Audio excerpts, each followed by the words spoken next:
विस्तार में आपको सब लोगों ने चुनाव संबंधित बातें बताई।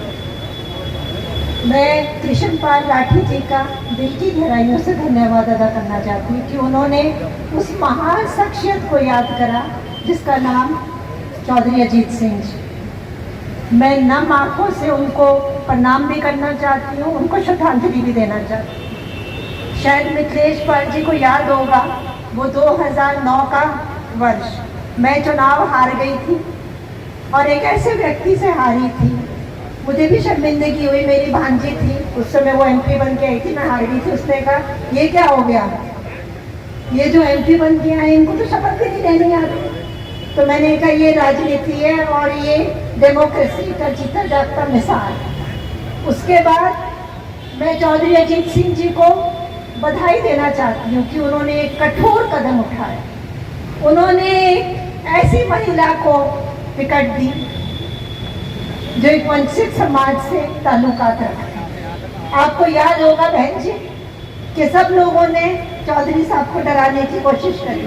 उन्होंने कहा था कि उद्योगपति है, उसका भाई चुनाव लड़ रहा है, कैसे ये उसका सामना कर पाएगी। लेकिन चौधरी साहब ने अपना मन बना लिया था और उन्होंने इनको टिकट देने का कार्य किया। आपको ये भी याद होगा कि स्वर्गीय चौधरी चरण सिंह जी ने कर्पूरी ठाकुर को भी चीफ मिनिस्टर बनाने का कार्य किया। और हम अपने प्रधानमंत्री जी को दिल की गहराइयों से धन्यवाद देना चाहते हैं कि उन्होंने उनको एक बहुत बड़े पुरस्कार से नवाजा, भारत रत्न से।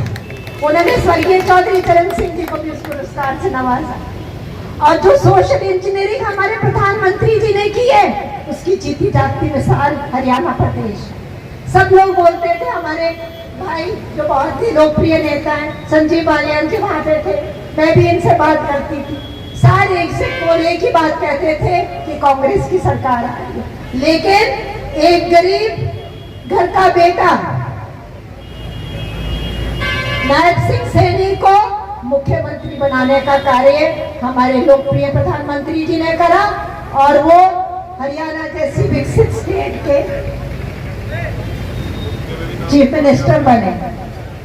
तो मेरा कहने का तात्पर्य ये है कि ये इतिहास अपने आप को दोहरा रहा है। बड़े दुख की बात है कि संजीव बालियान जैसे लोकप्रिय नेता जिन्होंने जनता के बीच में रात दिन एक करके कार्य करा, विकास का काम करा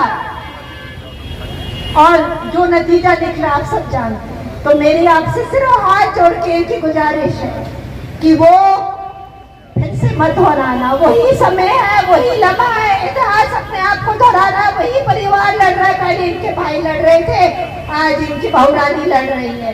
तो एक हो जाओ और एक होकर हम अपनी बहन मिथिलेश पाल जी को भारी मतों से जितवाएंगे और हमारे भाई संजीव बालियान जी की हार का बदला लेने का कार्य करेंगे।